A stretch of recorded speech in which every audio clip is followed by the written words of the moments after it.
तेरा मंगल तेरा मंगल तेरा मंगल होए रे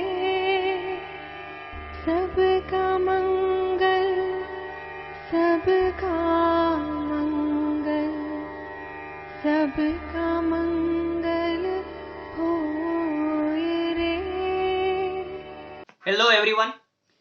Well, so 2020 has finally come to an end, and the end of 2020 has been really remarkable for me. It so happened that I visited a 10-day course at the Vipassana Center. Initially, when I had heard about Vipassana, I didn't have a very clear idea of what it is. The only concept of Vipassana which I was aware of is that for 10 days, in that 10-day course, you have to leave the cell phone outside. You can't carry the cell phone inside while you are meditating. That's all I knew, and that was enough for me. That was enough motivation for me to give it a try. And it so happened I went for it. But trust me, at the end of this 10th day, yeah, today was the end of the 10th day, and after reaching home, the first thing I'm doing is making this video. So the end of this 10th day, I've realized that it's a lot more and a lot intense than what people actually know. The people who haven't practiced it don't have any idea about it, and that is why I'm making this video, so that I can share it with my friends and my family members who don't have a clear picture of what is Vipassana. And also you guys can share this further to your family members, your friends, and you will get a clear idea, and more people will be motivated to practice this. So come on, let us understand what is Vipassana, why is it important, how is it practiced. Obviously not in detail because it's a very intense and a lengthy technique, so I won't be able to discuss all the points, but we'll just give you an overview which will help you find enough motivation to go and give it a try. Where can you practice it and who all can practice it? So first, beginning with what is Vipassana and why do we need it? So first of all, Vipassana is a technique which was given by Gautama the Buddha. So around 2500 years ago, when Gautama the Buddha, he got enlightened. Fine, I'm sure everybody knows his history and people know about him. So when he got enlightened, he realized a few things. So what did he realize? So first of all, our body is made up of many cells. It's made up of cells, number of cells which we cannot count, and all these cells are further made up of small particles called atoms. Now, people or students who have studied science, they are already aware about this fact. They know this in detail, in extreme detail. So now, this was actually discovered by a scientist years ago, that the body is made up of cells and cells are made up of small particles called atoms. A scientist performed a bubble chamber experiment to discover this. But the same was already discovered by Gautama the Buddha around 2500 years ago. What is the difference between these two people, Gautama the Buddha and the scientist? They have discovered the same thing. But the difference is the scientist has not experienced it. He performed an experiment and he has discussed this at the intellectual level. So he performed the bubble chamber experiment and then he concluded that this is the fact. And Gautama the Buddha, he experienced it within the framework of his body. So that was the difference. And when Gautama the Buddha, he did that, when he experienced it within the framework of his body, it so happened that he understood. He understood the entire life cycle. He understood the life chain of every human being, what every human being passes through. He also understood how to overcome it. And in this video, we'll be discussing that in detail. And then Gautama the Buddha, with all the compassion, all the love that he had, after becoming enlightened, he showed the path to all his fellow people of those time, and he gave this technique of Vipassana. So Vipassana was a technique which was developed roughly 2500 years back by Gautama the Buddha, but over a period of time it so happened that it started disappearing. It initially originated from what we call India today, but then roughly around 500 years after Buddha, it was still practiced in its pure form, but then there was a lot of mismatch, and there were many intellectuals who started twisting one or two rules and here and there, and then it just started becoming something else. But in Burma till date, right from that period till date, the Vipassana technique was practiced in its purest form. And it was also not only at the intellectual level, because there were many intellectuals who used to give the idea of Vipassana, but they never brought it into application. But in Burma, this used to be practiced. So it so happened that Satyanarayan Goenka sir, SN Goenka sir, he was born and brought up in Burma. He came in contact with this technique, he learned this technique, and then he decided that he will with all the compassion and love that he had for people, he decided that he will start sharing this technique with all the people. And then he started Vipassana centers in India. And that is how today we have so many Vipassana centers across the country where Vipassana technique, which was developed by Gautama the Buddha, is still practiced. Now, how is Vipassana different from other meditation techniques? There are many techniques of meditation which were there before the time of Buddha, which were there at the time of Buddha, and which are there after Buddha. But how is it different from all those techniques? In most of the techniques of meditation, it aims at increasing the concentration level. So it's either like you imagine some form of some god in your head and you then keep on chanting his name, or you maybe use a mala and then keep on chanting some mantra, some spiritual mantra, which really helps to improve your focus and concentration of your mind. All the chatter of your mind is closed. But Gautama the Buddha, when he was meditating, when he was going through that experience of becoming enlightened, it's not an overnight change, it doesn't happen suddenly. And that too in those days, just imagine, where there were very less distractions as compared to today. Plus he was a monk, so he had given up all the family responsibilities. So unlike other meditation techniques, in other meditation techniques the focus of mind improves really well, it improves at a good speed. But many times you might have heard people who have experienced different meditation techniques, they say that when we were practicing it, it was good. But then over a period of 1 month, 2 months, 3 months, we did not see much effect. That is because the other meditation techniques deal with the mind at the surface level and they don't go to the depth of the mind. So Gautama the Buddha, through that process, he realized the entire life chain. I'll explain you what is that.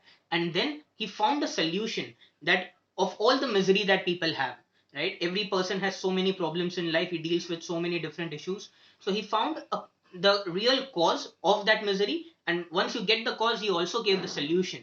He also gave the solution in this Vipassana technique. So why is Vipassana important? For that, I'll give you one example. So let's say we take the example of stem and root. So let's say if there's a tree and if we cut the tree from its stem. Now, if that remaining portion, if and the soil around it, if it gets enough sunlight, enough water and sufficient conditions, the tree will still grow. And that is exactly what happens. In other meditation techniques, at the surface level of the mind, you will feel nice, you will feel concentrated, you will feel good for a certain period of time. But those techniques are not touching the depth of the mind. They are not touching the depth of the mind. And so what is happening is the roots which are deep rooted into your mind, they are not touched, they are not removed. And hence, when you again come back to the original world, when you again come back to your normal lifestyle, there are so many distractions that you come in touch with. So there is a lot of sunlight and water which those roots are getting, and then they just keep growing and the misery again comes back. So that is what Vipassana helps you to achieve over a period of time. When you keep practicing it, obviously it's not just a 10-day course. All right, a 10-day course is just an introduction to the technique. You have to practice it, you have to practice it long. So this Vipassana technique is important because it uproots the impurities from the depth of the mind, and that is why it is very crucial. So now let us understand what is the life cycle of every human being. So when Gautama the Buddha, he went through those stages where he ultimately found enlightenment, he realized that every human being goes through these different stages of life. And not many people are aware about it because not many people have studied these things in detail. Neither was I aware about all these things. So please watch these next 3 to 5 minutes very carefully because a lot of doubts will be cleared. So let's say a baby is born. Now, when a baby is born, he or she will develop the five senses and then the mind. So, the five senses, the eyes, the ear, the nose, the tongue, the skin, and then the mind. These are the total six senses which are developed. Now, whenever anything comes in contact with any of these six senses, there are two types of feelings that are generated, which we call as craving or aversion. For example, I'll give you some examples. So let's say if a baby sees a mobile phone, for example, not that he or she sees that on the first day, but if suppose he sees the mobile phone, there are two possibilities. He or she will either like it or dislike it. If the baby likes it, or if the baby likes what is going on in that mobile phone, some video or some cartoon, then he or she will develop a craving for that particular video or for that particular phone. So because he or she is liking it, he or she will develop a craving for that. For example, let's say if there's some content which he or she doesn't like it, then which she is seeing, then he or she will develop aversion for it. Aversion simply means which you don't like. So craving in Hindi means raga and aversion means dvesha. There are many more examples which I can give. Let's say, for example, if there's some food, for example, if you like ice cream. Now, when you eat ice cream for the first time and you develop a taste for it, you like it. And then there's craving inside you. Oh, I like it so much. I want it more. I want it every weekend. I want it every day. And then you develop a craving for it. Similarly, aversion. So what is aversion? It's something that you don't like. For example, let's say Karela. Not many people like Karela. So when they taste Karela, their senses say that no, we don't like it. And then there's a feeling that whenever you see or you taste Karela, oh no, I don't like it. It's very bad. It's not good for me. I don't like it. That is aversion. So in everything that comes into contact of our senses, there's a sensation which is generated inside the body at the deepest level of the mind. When you have an ice cream, it's not that you are liking the ice cream. The fact is that you actually like the sensation which is generated, which is created by that ice cream. So you like those sensations, and this was the discovery of Gautama the Buddha. It's not that you like the material objects outside you. Try to understand this very carefully. When you eat an ice cream, you like it, but actually you don't know that you actually like the sensation which it creates in your body, it generates in your body. For example, SN Goenka sir gave a very good example of an addict. What is addiction? Let's say if there is a drug addict or an alcohol addict or an addict to cigarette or any such things. The person who is an alcohol addict, he is actually not addicted to alcohol. He is addicted to the sensation which his mind gets when, or the body gets when he consumes alcohol. And that was the deepest, that at the deepest level of the mind is are those sensations which generate either craving or aversion, and both of them are not good. What happens is when one gets a craving sensation or one gets a aversion sensation, in both the cases, now here I'm using a scientific term as in a spiritual term. It is called sankharas. Sankharas. Sankharas are developed in the mind. So for example, let's say if you like an ice cream, you like it and now you have started craving for it. So now every time you have ice cream, you're like, oh wow, this feeling is so awesome. I like this ice cream. I like it very much. And then the sankhara of craving for ice cream just keeps on developing. So you have a ice cream once. So then there's a hit. Just imagine a rock and you're hitting that rock with a chisel and a hammer. So you hit it for the first time. There's a thin line. Then you have the ice cream for the second time. You like this sensation again. You are again craving for it. The second time, third time, fourth time, fifth time, and so many times throughout your lifetime. So just imagine on that rock there is a line which you are hammering every day. It may be craving for ice cream, it may be craving for any other food which you like. Then there is aversion. Then you again hit another rock for that aversion, and that line just keeps on deepening throughout your lifespan. I hope you have understood what is craving, what is aversion, and both, mind you, both are not good. Both of them will create misery. Alright, both of them will create misery. How will they create misery? So let's say you like ice cream, you have a craving for ice cream, and suddenly there's no ice cream in the world. You'll not get an ice cream for an year, two, maybe throughout your life. And that feeling itself will hurt you. As you're watching this video, it will hit you that no, this should not happen. I want ice cream, I love it. I want it every weekend. So that will make your life miserable, because when you attach yourself with anything, you'll and that thing is gone, because nothing is permanent. When that thing is gone, that will hurt you and that creates misery. So now let us understand what are sankharas in detail. Right? So if it is craving or aversion, in both the cases, the sankharas are generated. So now you have to understand what are these sankharas. For that, S.N. Goenka sir gave a very beautiful example. There are three ways of making a line. You can make a line on a water. That's the first way. Now, what is the characteristic of that line on water? You make it, it just passes by. That very moment it passes by because the water is flowing. Second, you make the line on the sand. If you are on the corner of a beach, then you just make it on that sand. Maybe it will stay for 5 minutes, 10 minutes. When a wave comes, water will take it away and the line is gone. The third is a line which you take a hammer or a chisel and just make on a rock. You just keep hitting it and the line just keeps on getting deepening, deepening, deepening. That is the impact that sankharas have on your mind. So the first time you crave for something, there is the first line. There is the first sankhara which hits on your mind. Second, again, the craving continues, the third, fourth hit, fifth hit, sixth hit, and throughout the lifetime, anytime you crave for something or there's aversion because of any reason, there is a sankhara which is generated and the line just keeps on deepening. Now, how does this affect you? So, first of all, obviously, the next time, because you have generated a craving for something or you have generated aversion for something, the next time you get the same sense and you get the same feeling. So, next time you taste an ice cream, that craving will empower you and you will say, I want more of it. And that is why you get addicted not only to ice cream, this goes to everything. You get addicted to alcohol because of that sensation of craving. You get addicted to drugs or cigarette or any such thing. Similarly, the same goes for aversion. So when you are angry, for example, when you are angry on a particular thing, now the same thing again happens in your life. Then the memory goes back to that particular day when it had already happened. That past memory comes, those sensations come again. You feel those sensations, and that sensation of aversion will just continue, and the sankharas will just keep on deepening. And now, what S.N. Goenka sir and what Gautam Buddha discovered, and S.N. Goenka said in one of his discourses, that at the end of your life, just understand this very carefully, at the end of your life, the deepest sankhara will just come up, and that will be a push for you to go to the next life.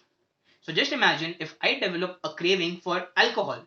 I developed the craving for the sensation of alcohol, and that sensation has just become very, very, very, very deep because I keep on hitting sankhara after sankhara, I keep on generating sankhara after sankhara, and it's a very thick line now. So that's the deepest sankhara which is there at the depth of my mind, and then at the end it just rises up and gives a push, and I go to the next life. I go to the next life with that sankhara. So in the next life, I again start my life with that craving for alcohol. Not that I'll take it on day one, but I'll eventually be inclined towards it. And that is how the life cycle keeps going on. So now, what did Gautama Buddha discover? He discovered a way, which I am not disclosing today, it will be too much. He discovered a way which he has given in the technique of Vipassana.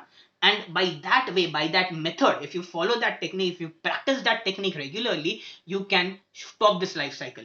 You can stop this life cycle. One can reach what we have heard. We have never experienced it. We have heard the full enlightenment stage. You can reach at that stage, and if not only that, if you don't reach there, you can still improve your life a lot, right? Because if you understand the deep science, I hope you have understood what is craving, what is aversion, how both of them affect in generating sankharas. If you have understood this much, trust me, you will understand how miserable your life is. And if you want to come out of this misery, there's a solution. All right, there's a solution, which is this technique of Vipassana. I'll just quote S.N. Goenka sir here. What he beautifully said, one of his lines just has stayed with me. That art of dying, it depends on the art of living. The way you live your life. Obviously, if you think that you're following your dharma very well, you're doing what is told to you from your birth. If you feel that you don't have any bad habits, trust me, I'm sure you might not be aware that craving for something is also very bad. Either if it's craving or if it's aversion, both are not good. Both are not good for you. You are definitely not going to be liberated. Just life after life, this will just keep on going on. So what he said and has stuck with me, art of dying depends on the art of living. The way you live your life will depend the way you die. Many times we hear people that at the last breath, the last breath that people take at that time, their condition is so miserable. Even if we hear, we can feel the pain. All that is because of all the miseries that they have generated for themselves. It's because of all the sankharas that they have generated for themselves. So how to overcome it, how to get rid of these sankharas, that is given by this Vipassana technique. I'll just share some more examples which S.N. Goenka sir shared. So the first example is, there was a man, this is during the times of Buddha. So there was a man, a family man, who just lost his father, who happened to lost his father, and he was emotionally very, very depressed. He went to Buddha and he said, "Oh Buddha, oh, you are enlightened enough, do some right, you do some ritual, you do whatever you want, but ensure that he goes to heaven." Buddha smiled at him because Buddha knew that this is obviously not possible. Fine. So Buddha had, being a learned person, he had his different ways of explaining people.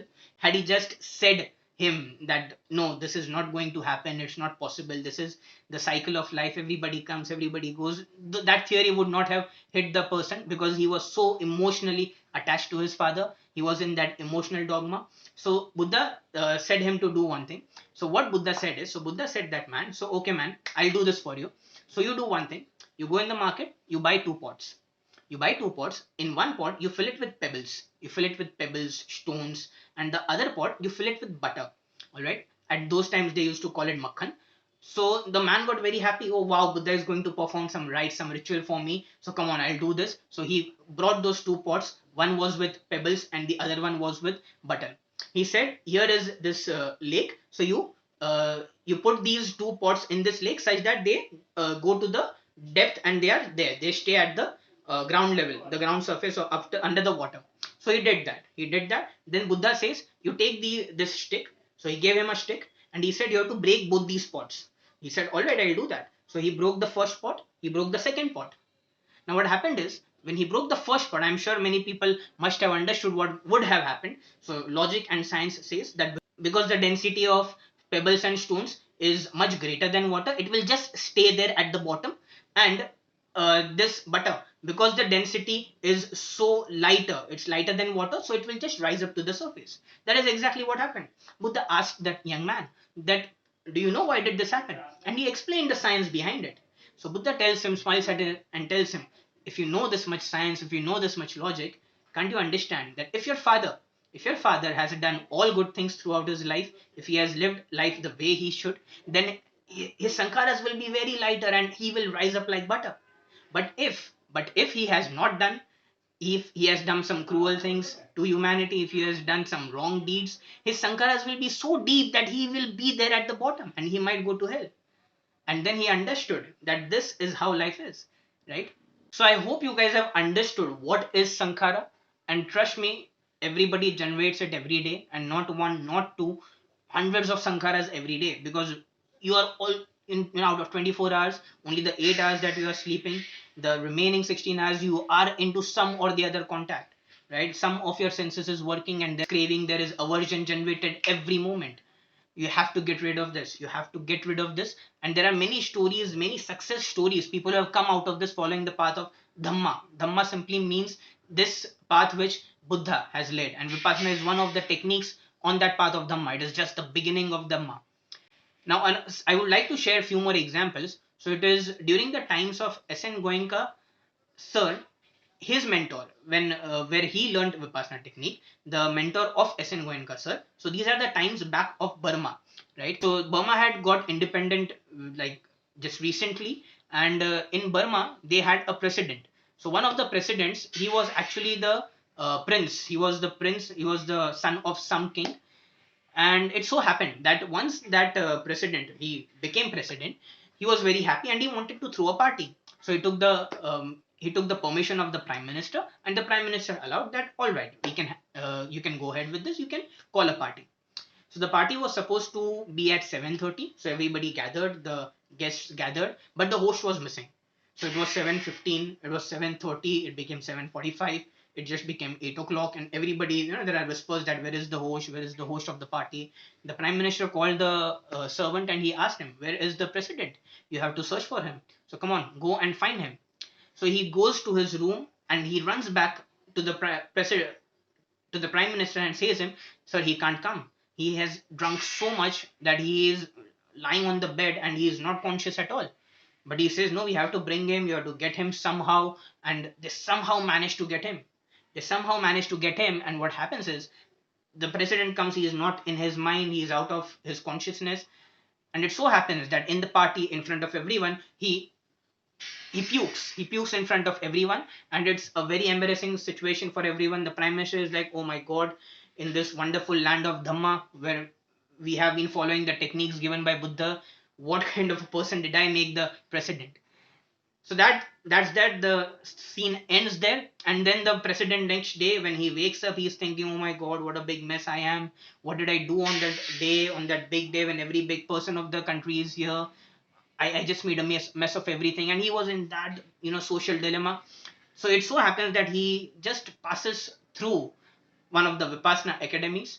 So he goes, and he didn't know, he had just heard about it. He just goes and talks to the Guruji and just tries to inquire inquisitively what is Vipassana, right? And he was already stressed. So the Guruji asked him, "What happened? Why are you so stressed?" So he said that, "Sir, yesterday there was a party, and I am a prince. My father was a king. So in our tradition, it is that once a prince is born, the first thing that he or she would taste is liquor.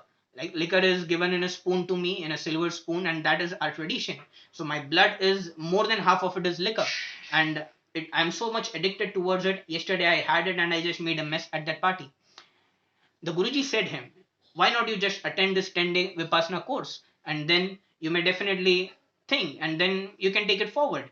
If you feel it's helping, you can carry on with it, and if you feel it's not, then it's no problem. You can go back to your life." So he said, "All right, I'll just try it."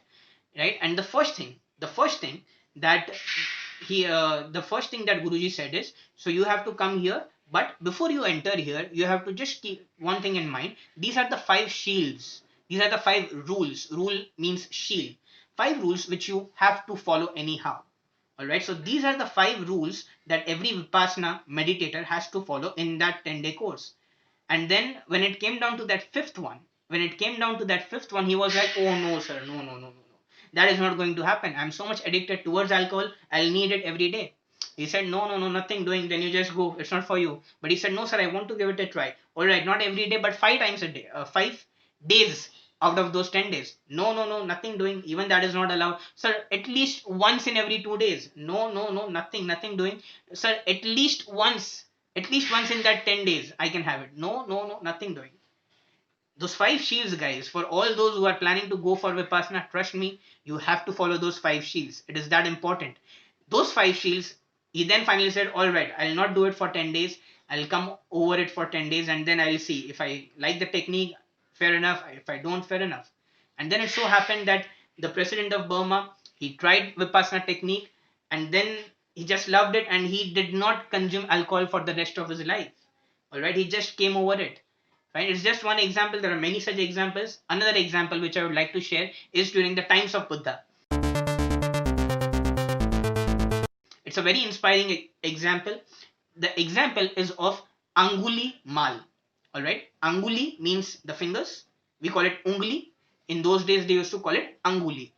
Mal means a garland. So this fellow Angulimal was a serial killer. Alright, he was a serial killer. He used to kill people for fun, not because they had done something wrong to him, but just for fun.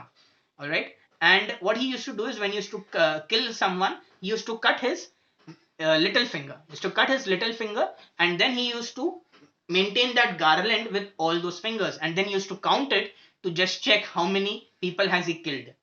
How insane is that? I'm sure people who are even listening to this, if you imagine, you will be like, "Oh my god, how can someone do that?" So that person, Angulimal, he had reached to his 99. He had killed 99 people, and he was searching for his 100th victim. And it so happened that Buddha came to know about him. So Buddha, with his love and compassion for that person, he went to Angulimal and just said him that, "Come on, you try this technique for 10 days." He somehow convinced him, and Angulimal tried that technique for 10 days. And guys, you won't believe this. Angulimal, after that, he was a completely changed person.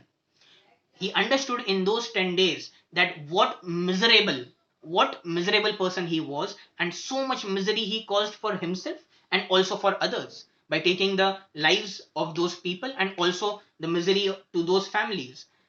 And then you won't believe this, because of all the love and compassion that he had generated, and obviously when you are a student of Buddha, that comes to you, he then wanted to give this technique to everyone. So he started going from village to village, and he became a Vipassana mentor. He started preaching Vipassana and teaching Vipassana to all the people.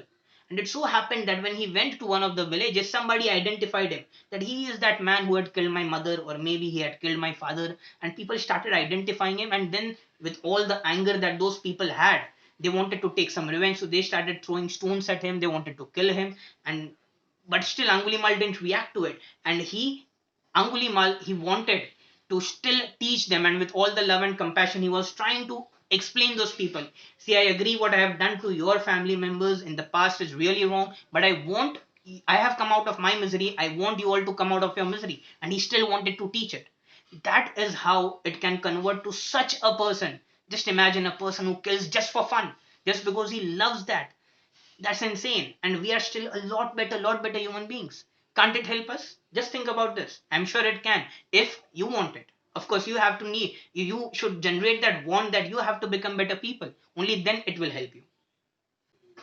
Now, discussing another important piece, what is the difference between Dharma and Dhamma? So, Dharma is what we follow daily. Now, I am a Jain myself, so my Dharma is Jainism. Then there are Hindus, there are Muslims, there are Parsis, there are Christians, and then there are so many dharmas in India. Now, what is the basic difference between a dharma and what is the difference between Dhamma? So Dharma and Dhamma, they are closely related. The idea is same, it is full liberation. But Dharma is at the scriptural level. Dharma is something which you don't practice. It is something which you attain by birth. So for example, in my case, I am a Jain. So from the very beginning, I have been said that you have to go to the temple, you have to do puja of your Lord, and you have to follow certain things. Alright? And in every dharma, this is the thing. You have to go to the temple, you have to worship your God, you have to go to a church, maybe you have to go to a mosque, maybe the forms are different, but the concept is same, that you have to go, and then there is a God for every dharma, and you have to preach him, you have to do his puja. Now what I have never understood from day one of my upbringing, you know that you are following a particular god, you are following a particular god of your dharma, which you have been taught from your day one. But what I observe is most people today in India, most people, what they do is they will definitely follow the dharma as it is given to them. They will go to the temple, they'll do the puja, but then when they come back home, then they will start fighting with their family members, start fighting with their neighbors, with their friends for very small things. For very small things, you keep on quarreling, you keep on generating the sankharas of aversion in you. For very small things, you become greedy, you create sankharas for craving, and this just keeps on going on. This just keeps going on. And what I have never really understood is, if you're following a particular god, why can't you follow what the god did? In India, we have a problem. The people have a problem. They follow God, they don't follow what they did. For example, I'll give a very beautiful example. I've heard that Lord Mahavira, when he was meditating, when he was in dhyan, there was one incident where some carpenter or someone, there's a nail. If there's a nail, suppose this is a big nail, killa, what we call, the carpenter was like, okay, here is some person who is meditating, so he was obviously not a learned person, so he had something in him spark, that I'll just harass him, I'll trouble him. So he went towards Lord Mahavira. What he did is he put that nail here in the ear, and then he just keep on banging it with that hammer. Just imagine how painful that can be. But Lord Mahavira, being Lord Mahavira, he just did not move an inch, he did not react at all.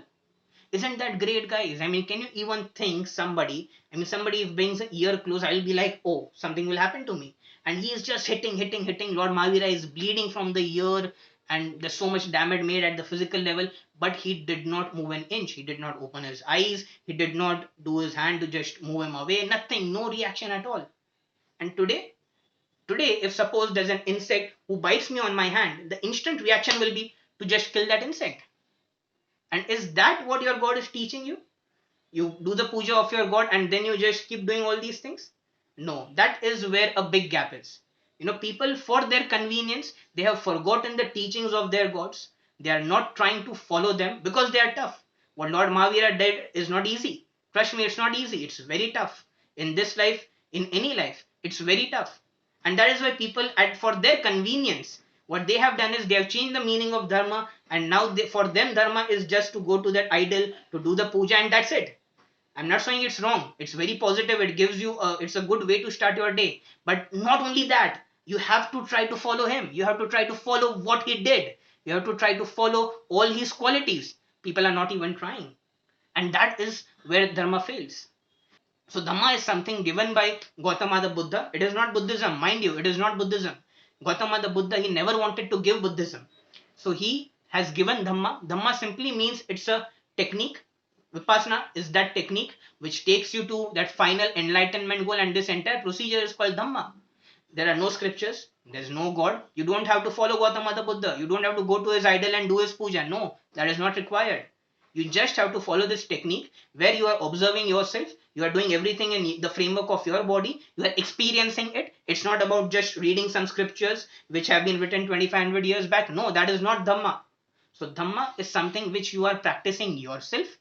You yourself are responsible for your miseries, and hence you yourself have to work for your miseries. You have to work for it.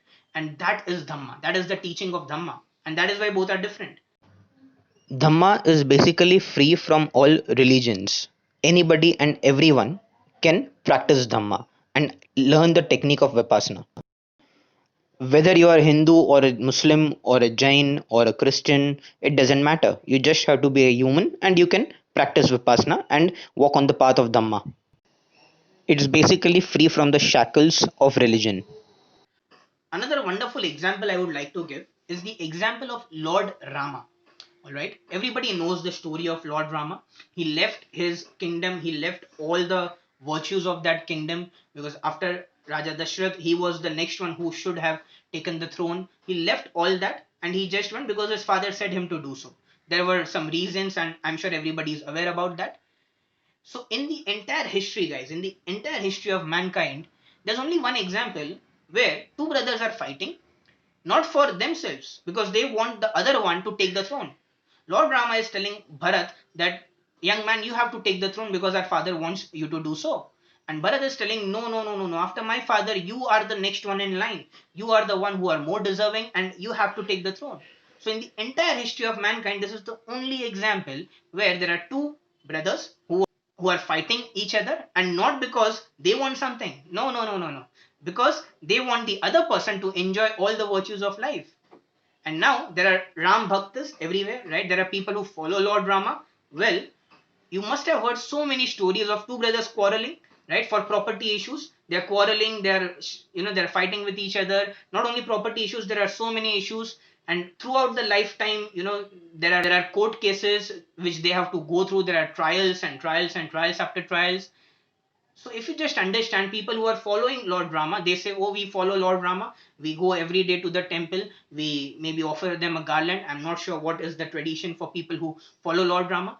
And we do bhajans. We just keep on chanting, Hey Rama, Hey Rama, Hey Rama, Hey Rama. And then the other moment you fight with your brother. Is that what Lord Rama would want? If you really follow Lord Rama, take something from his life. That man left everything. He left everything just because his father said him to do so. Will you do that today? Will you even leave your car, let's say, for example? Will you leave your car because your father says just sell it and just walk to your office? Will you do that? So this is the big gap. Because for convenience, people have the Dharma gurus. What they have done is they have given a very simple road to the disciples. They have just said, instead of doing all those tough things which your God did, which Lord Rama did, or which Lord Mahavira did, you don't do those tough things. No, just keep on chanting his name, just do this, just keep on saying these mantras and everything. But that doesn't work, right? There's such a big gap. And that is where both are different, Dhamma and Dharma. Dhamma will help you experience the road. You will be following the road which Gautama the Buddha took, and he is no god. Don't be mistaken. He did not want to be a god anytime. All right, but because he's an enlightened person, he went through that road. He experienced something. He wants people to experience that, and that is why he gave the Vipassana technique. It's a very logical and a very scientific technique. I'm sure if you have understood what is craving, aversion, how it generates misery, and what are sankharas, if you have understood everything, if you have understood the life cycle, you'll understand how scientific it is. And the way to come out of it is also very scientific. I'll not be discussing that, it will be too much. So, now just touching one important point, what Vipassana is not. So, Vipassana is definitely not a concentration technique. It's not a meditation technique which improves your concentration focus. That is a byproduct. That will happen. Your concentration will improve, your focus of your mind will improve, but that is just a byproduct. Because you are working with the deepest level of your mind, that has to happen. It's like if you are solving a sum which is of 10th difficulty level, the 5th difficulty level sum, that will naturally come to you. So it is a byproduct. Your focus improves, your concentration improves, the chatter of your mind just stops. That is a byproduct. But that is not the technique. There are many, many meditation techniques which deal only with that. Vipassana is not that. Vipassana, along with that, It deals with the deepest level of your minds. What I was saying about Sankhara at the deepest level, it just approves them. How? You have to go to experience that 10-day course to understand how will that be done. So where to go? So here I am displaying the centers across India, and on the website www.dhamma.org, on that website you will get all the details.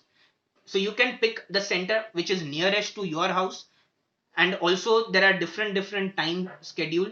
So you, if you're a working person, you can still, take 10 days out of your schedule of your choice and then go to that particular course. The first course has to be a 10-day course. After that you get options. Then you can also go for a 21-day course, or there are 3-day courses, and there are different options. So once you go, you'll understand everything. Another thing is who can go. This is very important. So there's no such age criteria. But it's always advisable to not go with a family member or a friend. For example, if you want to go with your wife to attend this course, and usually male and female, they have different compartments, they have different sections, different buildings, so it's not a problem. But when you are practicing meditation in the Dhamma hall, male and female sit into different sections, but you can still, you may happen to see her, and when that happens, you might be distracted, as you may just go down the memory lane, and already in the mind there's so much going on, so it's better to keep minimum distractions. So what you can do is, if you want to go with your family member or friend at the same time period, you can select a different venue, or maybe you can go for two different time periods. So just go inquire on this website. You'll get all the details. So I hope you have understood what is Vipassana. If you guys had heard a little bit about it and had any doubts, I hope those doubts are cleared. For people who had not heard about it at all, fine. I hope you have understood what is the science behind this. How it works, for that you have to visit a course, and trust me, it's not a 10-day program only. Once you learn the technique in 10 days, then you have to master it. Then you have to keep on practicing it. It is a life going process. And if you have to come out of this, life after life after life, that entire dogma, if you have to come out of those jails of life, if you want to be liberated, you have to take that step, right? So Vipassana is just the first step. Don't think that you'll go there and 10 days you'll be come out as an enlightened person. No, that doesn't happen. You just have to go there. You have to understand the technique. You have to understand the technique and practice it. It's not only intellectual level, you will be practicing it. That is more important. All right. So go, trust me, it helps. It helped me, and that is why I'm sharing this video. Just imagine a person who is taking his entire day out and he is making this video. There must be something in it. All right. I'm not that free that I'll make a video and share it, and there's it's just that it's so amazing. And when I was in that course, I had reached the fifth and sixth day, I'd already started seeing some signs of, there were a lot of positives which I had already taken out of it, and I had decided there that the first thing I'll do is make a video and share it with all the people I know. All right. All the best. I hope you go for this Vipassana course whenever possible. All right. And trust me, it will help you. All right. In the comment section, if you have any other doubts, write in the comment section. I'll be happy to ask in another video. In the next video, what I'm going to share is the minute details of the centers which I had visited to. All right, because there are many practical questions like how will the food be, how will the rooms be, how is the environment, and there are so many questions. When you think of going, then there are so many questions which come up. So in the next video, I have shared my entire experience. I've put some pictures which will help you to understand the entire, the physical aspect of it. All right. I hope the mental aspect is clear. What is Vipassana? Why do we need it? How would it help you in your daily life? I hope all those points are clear. Watch the next video. You'll see how I experienced my entire 10-day journey. All the best. I hope you go for the course. Any questions, write in the comment section. Thank you. And last, guys, I'll end this video the way SN Goenka sir used to end it in his discourses. All right. So I just give it over to him. There's a small clip. Just understand it. It's very beautiful. All right.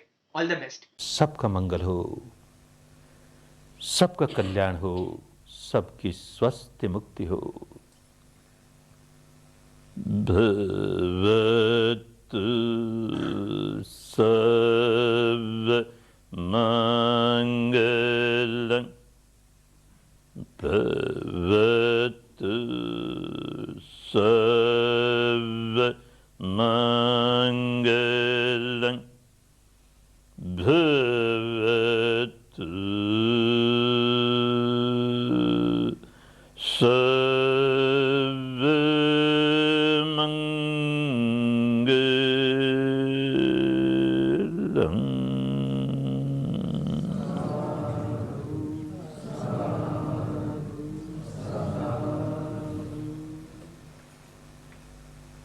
नए साधक साधिकाओं के लिए स्पष्टीकरण के 2 शब्द और ये जो अभी धर्म चर्चा समाप्त करके मैंने 3 बार कहा भवतु सब मंगलं, और पुराने साधकों ने प्रत्युत्तर दिया, कहा साधु साधु साधु। ये क्या हुआ? इसे कोई कर्मकांड नहीं मान ले। पुरातन भारत की एक बड़ी स्वस्थ परंपरा थी। हमने बहुत सी स्वस्थ परंपराएं खोदी, एक ये भी स्वस्थ परंपरा खोदी। वो ये था कि जब कोई व्यक्ति अपने शरीर से, अपनी वाणी से या अपने चित्त से कोई भी ऐसा काम करता था जिसमें अन्य लोगों का भला समाया हुआ था, तो ऐसा काम बड़े मोद भरे चित्त से करता था, और ऐसा काम पूरा करके बड़े मोद भरे चित्त से कहता था, मेरे इस कार्य से सबका मंगल हो, सबका मंगल हो। इसी को उन दिनों की भाषा में कहते थे भवतु सब मंगलम, भवतु सब मंगलम। ये बात वो बड़े मोद से कहता है। सुनने वालों के मन में भी ऐसा ही मोद जागे, तो उस मोद का अनुसरण करें तो उसको अनुमोदन कहते थे। तो सुनने वाले भी उसी मोद भरे चित्त से, हम भी चाहते हैं ऐसा ही हो, सबका मंगल हो, सबका कल्याण हो, आपने बहुत ठीक कहा, आपने बहुत अच्छा किया। उसी को पुरानी भाषा में कहते थे साधु साधु साधु। साधु माने भला, अच्छा, बहुत अच्छा, बहुत अच्छा। ये मोद भरे चित्त से ऐसा कह सकें तो कहें, नहीं तो कर्मकांड नहीं बना लें, कुछ नहीं मिलेगा। सुने इस बात को कि ठीक किसी ने अपना भाव प्रकट किया कि मेरे इस कार्य से सबका मंगल हो, हम भी इसमें साथ देते हैं, सबका मंगल होना ही चाहिए, तो अवश्य साधुकार दें।